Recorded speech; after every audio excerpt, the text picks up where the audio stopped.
I was initially concerned, if that's the word, when I saw they went with Fortnite-style faux cell characters. I think what saves it is that because it's a movie, they can do a lot more with the characters, so they still have the 2D antics. Fred's very concerned. No, I don't particularly like this character. You know the drill. But it's a movie with animated characters, and the premise is at least somewhat interesting. Another big thing is whether the movie will put the cartoon characters first. It stands a better chance by, actually tying the characters into the main plot, rather than just having them be there. Having the case directly involve one of the characters makes it harder to shove them out of the plot. It looks a bit like it might primarily be about the law guy proving himself, but I guess we'll have to wait and see. As opposed to the plague of films where live-action characters take center stage, and the cartoon characters are just there in the background for some reason. Then there's the whole sort of ironic Rhino saga. The movie sounds like okay, we don't have to release this, right, thing. But then again, why would they spend money on making it for that? That said, it's a stupid loophole. There wasn't any disaster that stopped it from being completed, so it's not like they would be struggling in that regard. At the very least, the film helps grow and maintain the characters. I know that's not tangible enough to argue spending money on, but it speaks to how much they seem to loathe their history despite coasting on it. It's neat that someone had an interest in publishing it and made it happen. Oh, that journey doesn't make it beyond critique. I mean, look at it. As genuine as you can get anyway. My endeavors against negativity are more against the way things get used as pawns. I dislike them as much as the next guy, but I want to focus on the film, not preemptively declare it a failure for clicks. I don't have much more to say because that's all I really know is those broad strokes of the history and what's shown in the trailer. Anyway, according to the trailer, the film is getting a theatrical release. If you're excited for the film, let us know in the comments. Like and subscribe and stay tuned for more. This movie is, as far as I'm concerned, one of the animated classics. From time to time I'll get recommended commentaries about it, which is almost strange in the year 2026. This and Robots seem to have had a cluster of videos made about them, as if rediscovering them after a gap where the old-style 3D animated films sort of vanished. The two reactions I've seen are curious. 1. It's nothing. Head empty, vapid, colorful nonsense with no meaning, message, or substance. 2. It was a prophetic, ahead-of-its-time critique of consumerism that is more relevant today than ever. For the second one, yeah, there's definitely themes of consumerism, but looking at it more, it seems like two different films sharing the same space. 1. Your typical environmental story showing how excess has literally transformed the landscape, waking up one day to a wall of identical suburban houses and endless bags of chips. 2. A typical, more tangible peril found in cartoons. Who? Me? Remember, this was before movies felt the need to over-explain everything, so while it's not subtle, it doesn't spend a whole lot of time setting up a billion different plot threads.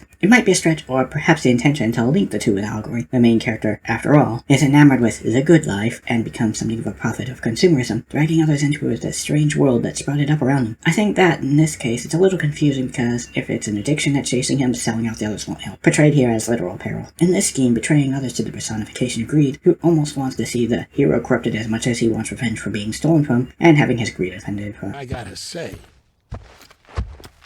that right there is a thing of beauty. That is the most vicious, deceitful, self-serving thing I've ever seen. You keep this up, you're gonna end up just like me, having everything you ever wanted.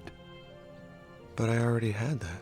I think trying to make it a nebulous grand idealization of it is probably overthinking it, and maybe the desire to do so gives the impression that it's failing to do something, or that there's nothing that can be conveyed by it. If there's anything that's clear, it's that a lot hinges on pride. It's like the plot they did much later in Puss in Boots: The Last Wish, where at the climax the other characters are like, dude, if you just told me this thing was chasing you, we would have been with you 100%.